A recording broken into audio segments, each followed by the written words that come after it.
il s'agit d'une femme qui se retire pour aller habiter dans la forêt seule. Puis, ce qui se passe, en fait, c'est que finalement, elle s'adresse à une sœur. Donc, c'est beaucoup... ce qui se passe beaucoup, c'est la relation entre deux femmes, entre deux sœurs, qui est assez confuse comme relation. Parfois, on pourrait penser que c'est des amoureuses. Parfois, on pourrait penser que c'est un double. Et donc, tout ça prend place dans un décor là, de pleine nature qui est inspiré de la Côte-Nord où j'ai habité moi-même. Donc... un livre qui traite beaucoup d'isolement, en fait, paradoxalement, à ce qu'on vit. L'idée est venue pendant l'écriture. Donc, le projet, je ne savais pas où est-ce que ça allait aller, mais ce qui se passait dans mon écriture, c'était tranquillement cette recherche-là de voir comment est-ce qu'on dialogue avec les choses qui nous entourent dans un lieu aussi... isolé que celui de la vie en forêt. Puis, je me suis rendu compte, dans le fond, que surgissait toujours une espèce de besoin de s'adresser à l'autre. Et tranquillement, l'autre s'est développé dans ce personnage-là de la sœur. C'est beaucoup les lieux.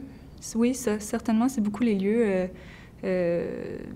Dans mes explorations de lieux toujours très éloignés, ça me fait écrire, en fait, la rupture avec ma vie urbaine pour retrouver ces lieux-là qui sont très lointains. Ça génère beaucoup d'écriture pour moi.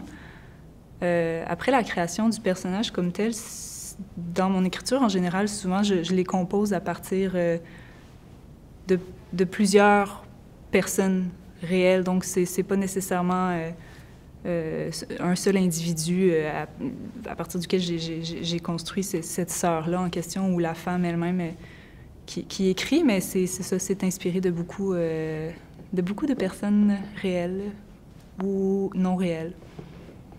Les livres dans ma vie et la lecture m'amènent beaucoup de clarté. Je lis très tranquillement, mais ça vient dénouer plein de problèmes dans ma tête.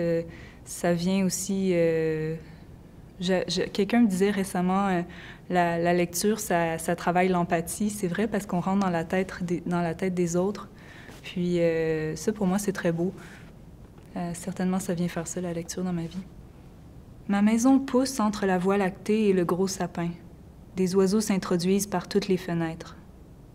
Tu verras. Chaque nuit, l'eau te bercera. Tu te sentiras propre. Comment dire? Tu te sentiras simple et chaude.